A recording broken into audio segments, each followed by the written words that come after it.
注意看，這個女人傾盡所有，耗費7年青春，一步步將凡人夫君送上仙途。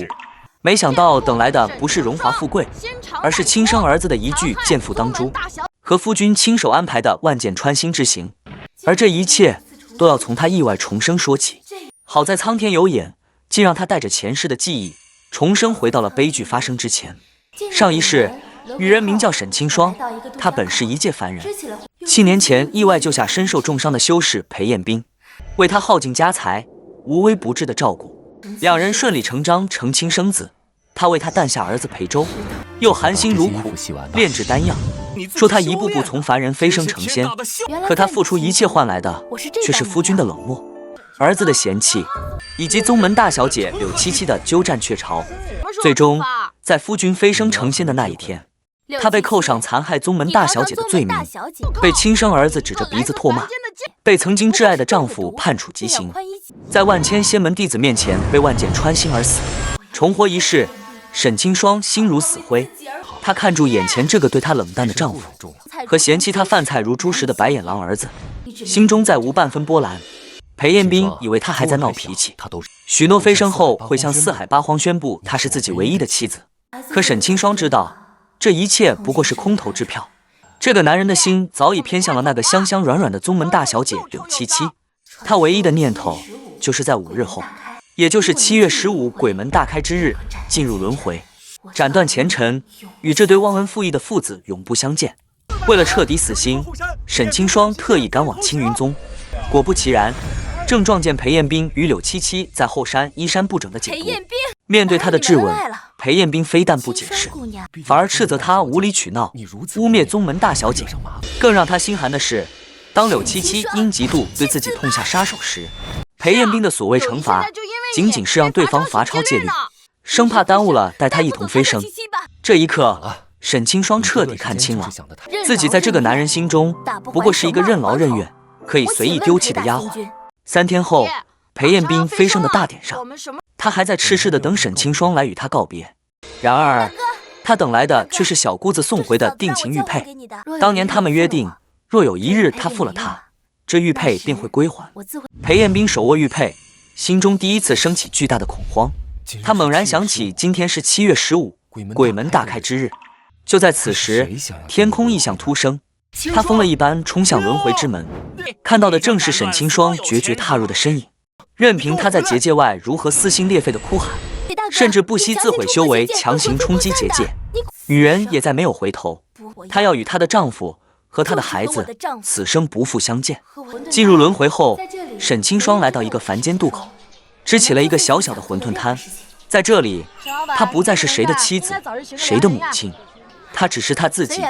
日子平靜而安寧，直到一天夜裡，她意外救下了一名被仇家追殺的重傷男子。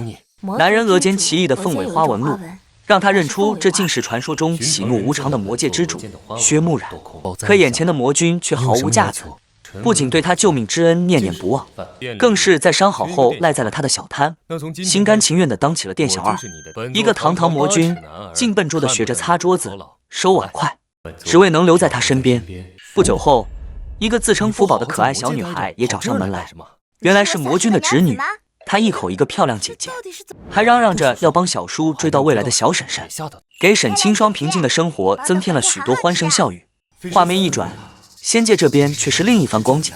自從沈清霜走後，裴彦斌道心不穩，修為停滯不前，整日失魂落魄。兒子裴舟也終於發現，那個百般討好的柳姨做的飯菜難以下咽，不僅毫無耐心，甚至還會因為他挑食而對他拳打腳踢。直到此時，這對父子才終於想起沈清霜的好，悔不當初。裴彦斌更是在同門仙君的嘲諷下，得知了一個殘忍的真相：他所謂天才劍仙的資質，全靠沈清霜多年來用珍貴丹藥硬生生堆砌而成。離開妻子，他什麼都不是。巨大的悔恨和思念，驅使着裴彦斌不惜觸犯天條，帶着兒子偷到了能探查凡人蹤跡的寶物虛實鏡。鏡中，他看到了讓他心碎的一幕。他的妻子沈清霜正和一個俊美男子以及一個可愛女孩言笑晏晏，宛如幸福的一家3口。嫉妒與痛苦讓他發狂，他不顧一切強行闖入鏡中世界，卻被鏡子反噬，身受重傷。父子二人也因偷盜寶物被抓。裴彦斌被貶為最底層的散修，受盡欺凌。兒子也被交給了柳七七看管。得知兒子失蹤，裴彦斌瘋了一般衝到柳七七的院子，卻被告知兒子貪玩跑丟了。直到他親眼看見柳七七攀附上仙門權貴，他才幡然醒悟，自己一直被這個毒婦玩弄於股掌之間。他終於明白，是自己偏聽偏信，誤會了妻子，辜負了他的深情。他散盡修為，以命相搏，終於從柳七七的爪牙下奪回了兒子，並找到了一張能去往凡間的令符，帶着兒子踏上了尋妻之路。然而，當他們衣衫襤褸、滿身狼狽地找到沈清霜時，迎接他們的卻是女人冰冷的眼神。沈清霜告訴他們，自己早已喪夫，與他們再無瓜葛。此時，魔君薛慕然挺身而出，霸氣地宣稱自己才是沈清霜的未婚夫。周圍的鄰居也紛紛指責這對突然冒出來的父子，將他們當成無賴趕了出去。裴彦斌和兒子被現實打擊得體無完膚，卻仍不肯放棄，日復一日地守在門外，送上雞蛋和草藥，只求女人能回頭看一眼。就在令符即将失效之際，魔界突發變故，薛慕染和福宝不得不暫時離開。地痞流氓趁機上門找茬，要砸了沈清霜的摊子。就在这危急時刻，裴彦斌父子衝了出來，用凡人之軀死死護住沈清霜，看住為自己遍體鱗傷的前夫和兒子。沈清霜終究還是心軟了，出手救下了他們。然而，這對父子的仙界令符期限已到，他們被迫返回仙界。臨走前，裴彦斌立下重誓，定會潛心修煉，早日回來找他。回到仙界後，父子倆彷彿脫胎換骨，為了能再見到沈清霜，開始了瘋狂的修煉。可這一切卻被極度誠信的柳七七看在眼裡，他竟向仙尊告發父子倆私自下凡，導致裴彦斌遭受了殘酷的天雷之刑。受刑後的裴彦斌修為大損，柳七七卻還不肯罷休，竟直接下凡要取沈清霜的性命。千鈞一髮之際，魔君薛慕染及時趕回，擋下了致命一擊。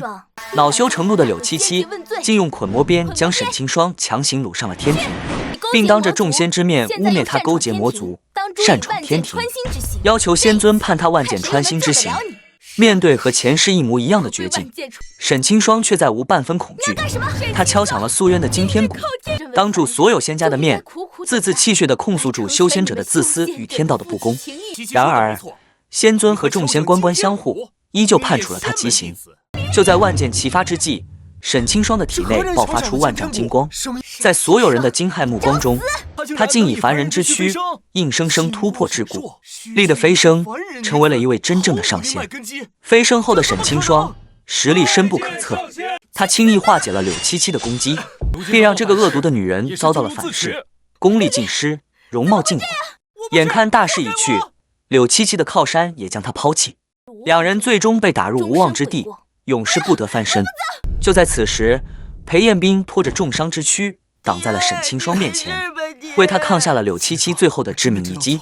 他用生命證明了自己的悔過，和兒子一起跪在地上，苦苦哀求女人的原諒。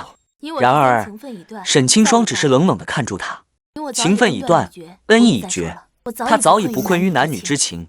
他的道是拯救萬千被修仙者拋棄的凡人。面對奄奄一息的前夫和痛哭流涕的兒子，沈清霜最終會如何選擇？